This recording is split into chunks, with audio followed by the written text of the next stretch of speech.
This video contains news and analysis related to a recent terror attack in Kashmir.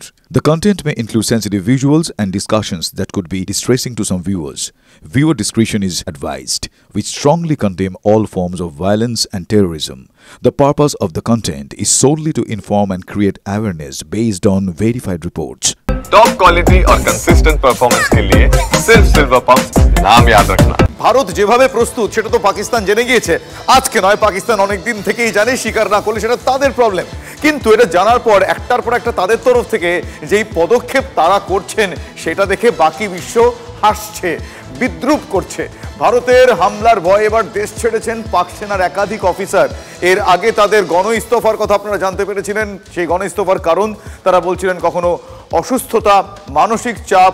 এই মানসিক চাপ বোধহয় এবার সংক্রামকের ভূমিকা নিয়েছে। প্রতিরক্ষা মন্ত্রকের অনুমতি ছাড়াই, আরও একবার ভালো করে লক্ষ্য করুন, প্রতিরক্ষা মন্ত্রকের অনুমতি ছাড়াই দেশ ছেড়ে দিয়েছেন পাক কর্তারা। চাঞ্চল্যকর এই স্বীকারোক্তি পাক সরকারের তরফ থেকে আসছে। ফলে দেশ ছেড়ে যাওয়া অফিসারদের বিরুদ্ধে পদক্ষেপ করছে পাক সরকার, এমনটাই পাক সংবাদ মাধ্যম সূত্র দাবি করছে। আমার সহকর্মী সায়ন্ত এই মুহূর্তে আমার সঙ্গে রয়েছেন। সায়ন্ত, একদিকে তো চাপ, চিড়ে চ্যাপটা হয়ে আছেন তারা ভারতের তরফ থেকে। ভারত দেখিয়ে দিয়েছে ভারত কতটা প্রস্তুত। এবার আবার নেতারা দেশের সরকারের চাপে কি করবেন তারা? দেখো, তুমি বলছো মানসিক চাপ, কিন্তু আমি বলবো পরাজয়ের ভয়ে। দেখো, 1971, 1999, 1965 বারবার যুদ্ধে পরাজিত হয়েছে পাক সেনা।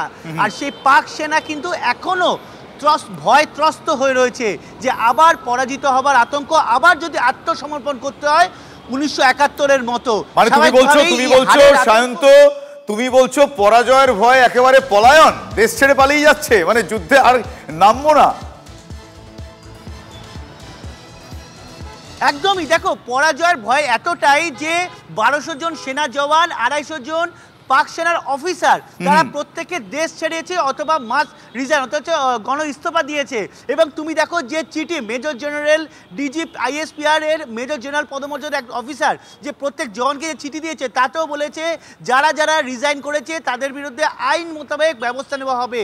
আইন মোতাবেক ব্যবস্থা কেন নেওয়া হবে? কারণ এখন তারা এই অবস্থায় তারা সবাই ইস্তফা দিচ্ছে অথবা দেশ ছেড়ে পালাচ্ছে।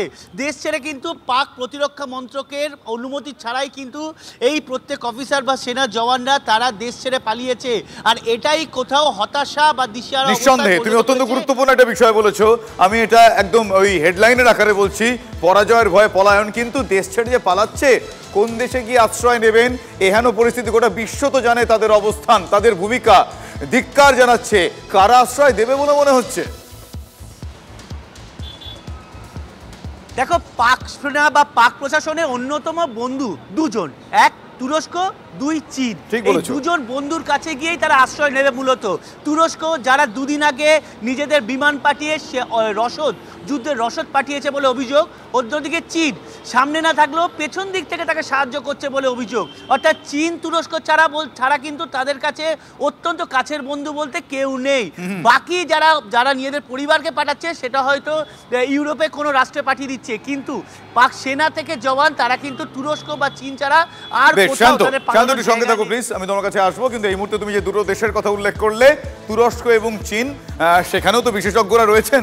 আমরা আশা রাখবো যে তারা এই মুহূর্তে তাদের অবস্থান জানেন, পরিস্থিতি জানেন। ফলে মানে ভারতের এই মুহূর্তে ভারতের বিরোধিতা যারা করছে তাদেরকে হেল্প করতে গিয়ে তারা আবার চাপের মুখে পড়ে যাবেন না তো? একটু ভাবতে হবে। কিন্তু যুদ্ধের ভয়ে দেশ ছাড়ছেন পাক নেতাদের পরিবারের লোকজনও, যেটা আরও গুরুত্বপূর্ণ। তার কারণ প্রভাব পরিবারে গিয়ে পড়েছে, ছড়িয়ে পড়ছে। যে কারণে আমি সংক্রামক শব্দটা সচেতনভাবেই ব্যবহার করলাম। পরিবারের সদস্যদের বিদেশে পাঠিয়ে দিয়েছেন পাকিস্তান পিপলস পার্টির চেয়ারম্যান বিলাওয়াল ভুট্টো। গুরুত্বপূর্ণ আপডেট, জানবো এটা বিস্তারিতভাবে সায়ন্তর কাছ থেকে। সায়ন্ত। একদমই। পাকিস্তান পিপলস পার্টির চেয়ারম্যান বিলাওয়াল ভুট্টো তিনি কে? দুদিন আগে তাকে হুমকি দিতে শোনা গিয়েছে যে সিন্ধু নদের জল যদি না ছাড়া হয় তাহলে কিন্তু বড়সড় প্রভাব পড়বে ভারতেও, তারা কিন্তু এক বিন্দু ছেড়ে কথা বলবে না। এই হুমকি দিয়েছিল বিলাওয়াল ভুট্টো। সেই বিলাওয়াল ভুট্টো এখন নিজের পরিবার সদস্যদের ভয়ে বিদেশে নিয়ে গিয়ে তাদের সুরক্ষিত করে রাখছে।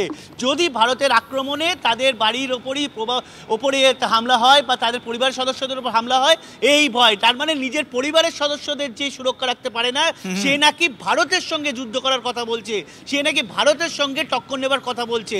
অর্থাৎ কোথাও তুমি দেখো প্রত্যেকটি ক্ষেত্রে যারা যারা গত কয়েকদিন ধরে হুমকি দিয়ে আসছিল গত পেহেলগাঁও ঘটনার পর, তারাই এখন মূলত হয় দেশ ছেড়ে পালাচ্ছে, হয় নিজের পরিবারের সদস্যদের অন্য জায়গায় সুরক্ষিত করে আসছে, অথবা কেউ হাসপাতালে ভর্তি হয়ে যাচ্ছে, অথবা দেখতেই পাচ্ছ জওয়ানরা কিভাবে গণ ইস্তফা দিয়ে যাচ্ছে। মানে নিজেরাই নিজেদের হাসির কারণ আরো বাড়িয়ে তুলছেন। এবং যেই হুঙ্কার তারা দিয়েছিলেন, তুমি যে বললে খুব সচেতনভাবেই তুমি বললে যে এক বিন্দু ছাড়বেন না, বিন্দু পাবেন কোথা থেকে?